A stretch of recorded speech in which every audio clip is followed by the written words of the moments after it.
Hello student, welcome to my YouTube channel scope education. So guys, आज का topic है हमारा 12th क्लास के फर्स्ट चैप्टर से जीवों में जनन से। सो गाइस, आज का टॉपिक है हमारा निषेचन। सो गाइस, मैं निषेचन आप लोगों को पहली वीडियो में बता चुकी हूँ अलैंगिक जनन में कि निषेचन क्या होता है। आइए आज हम निषेचन व निषेचन के प्रकार देख लेते हैं। सो गाइस, चलिए टॉपिक को स्टार्ट करते हैं। टॉपिक को स्टार्ट करने से पहले मैं आप लोगों को पहले डायग्राम में समझा देती हूँ कि निषेचन क्या है, किस प्रकार से होता है। निषेचन की क्रिया के दौरान अंडाणु में शुक्राणु मिलते हैं और मिलकर के द्विगुणित जाइगोट का निर्माण कर लेते हैं। यह अंडाणु है और यह शुक्राणु है। शुक्राणु मिलकर के द्विगुणित जाइगोट का निर्माण कर लेते हैं। तो गाइस, इतनी बात तो आपको पहले भी समझ में आ चुकी होगी कि निषेचन क्या है। सो गाइस, अब स्टार्ट करते हैं हम इस टॉपिक की थ्योरी। आइए देख लेते हैं निषेचन क्या है। निषेचन लैंगिक जनन की सबसे महत्वपूर्ण घटना है। ये तो आप लोगों को पता ही है कि निषेचन ओनली लैंगिक जनन में होता है। लैंगिक जनन में तो इसका कोई सवाल ही नहीं होता। इसे सिंगेमी या युग्मक संलयन कहा जाता है। निषेचन की डेफिनेशन देख लेते हैं। निषेचन की प्रक्रिया वह प्रक्रिया है जिसमें नर व मादा युग्मक यानी कि अंडाणु में शुक्राणु के परस्पर संयोजन से युग्मन यानी कि जाइगोट का निर्माण होता है। इस प्रक्रिया को ही निषेचन कहते हैं। सो गाइस, आपको समझ में आया होगा। यह पूरा प्रोसेस मैं आप लोगों को पहले टॉपिक में भी समझा चुकी हूँ, यानी कि लैंगिक जनन में भी समझा चुकी हूँ कि निषेचन क्या है, किस प्रकार के युग्मकों का निर्माण होता है और किस प्रकार से जाइगोट का निर्माण होता है। इस प्रक्रिया के फलस्वरूप द्विगुणित जाइगोट का निर्माण होता है। जब अगुणित युग्मकों का मिलना होगा तो उसके बाद में द्विगुणित जाइगोट का निर्माण होता है। यह प्रक्रिया सभी जीवों में अलग अलग होती है, किंतु सभी का मूल तत्व इसमें एक ही होता है। यानी कि यह प्रक्रिया सभी जीवों में अलग अलग प्रकार से हो सकती है। किसी में निषेचन बाह्य हो सकता है, किसी में आंतरिक हो सकता है, लेकिन इनका मूल तत्व एक ही है, यानी जाइगोट का निर्माण करना। सभी जीवों में अंडाणु में शुक्राणु के प्रवेश की प्रक्रिया को ही निषेचन कहते हैं, किंतु इसकी प्रवेश की प्रक्रियाएं सभी जीवों में अलग अलग हो सकती हैं। किसी में कैसे हो सकता है प्रवेश और किसी में कैसे हो सकता है। तो आगे देखते हैं हम। कभी कभी क्या होता है कि अंडाणु में शुक्राणु का केवल हेड यानी कि सिर ही प्रवेश कर पाता है, तो कभी कभी केवल पुष्प प्रवेश कर सकती है।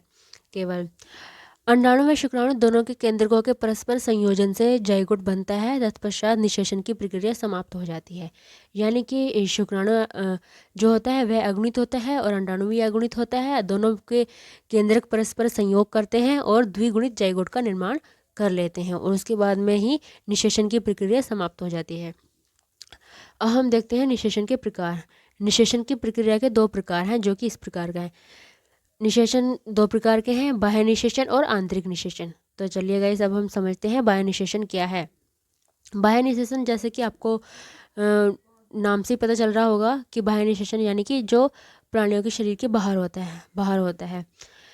अब हम इसको समझ लेते हैं थ्योरी से। यह प्रक्रिया जनक प्राणी के शरीर के बाहर संपन्न होती है। सो गाइस, आपको पता ही होगा कि बाहर है यानी कि बाह्य है, तो यानी कि बाहर है। अब इसकी डेफिनेशन देख लेते हैं। जब निषेचन की प्रक्रिया यानी कि युग्मक संलयन जीव शरीर के बाहर संपन्न होता है, तब यह बाह्य निषेचन कहलाता है। सो गाइस, इतनी बात आपको समझ में आई होगी। चलिए अब आगे देखते हैं। बाह्य निषेचन की प्रक्रिया जलीय जीवों में होती है, अतः निषेचन के लिए जल की आवश्यकता होती है।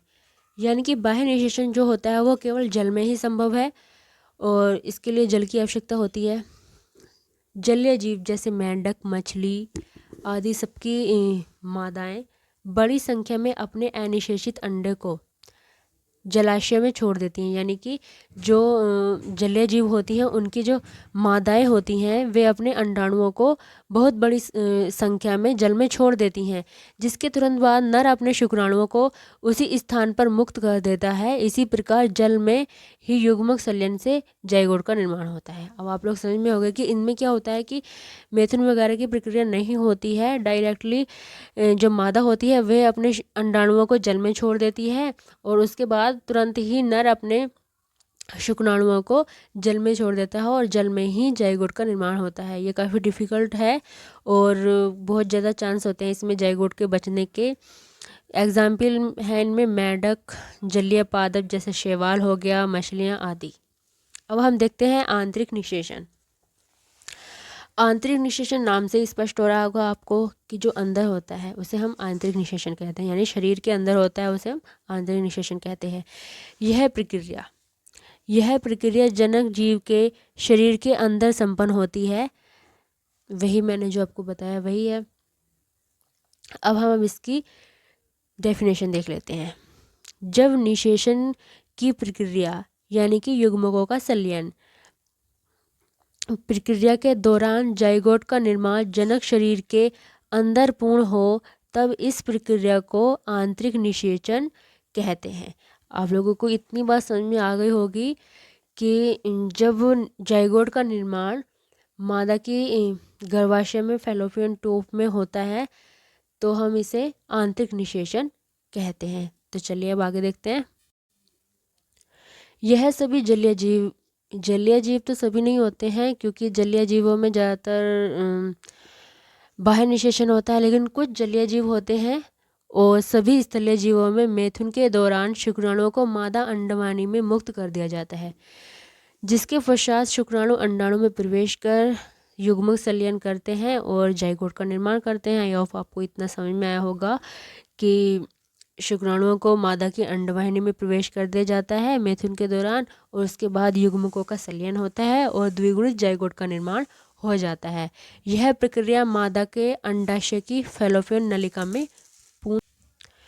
एग्जाम्पल के लिए हम देख लेते हैं कशेरुकी जंतु, सरीसृप, पक्षी, स्तनधारी, और कुछ पौधों में देख लेते हैं बायोफाइटा, टेरिडोफाइटा, अनावर्ती बीजी, आवर्ती बीजी आदि में सभी में आंतरिक निषेचन होता है।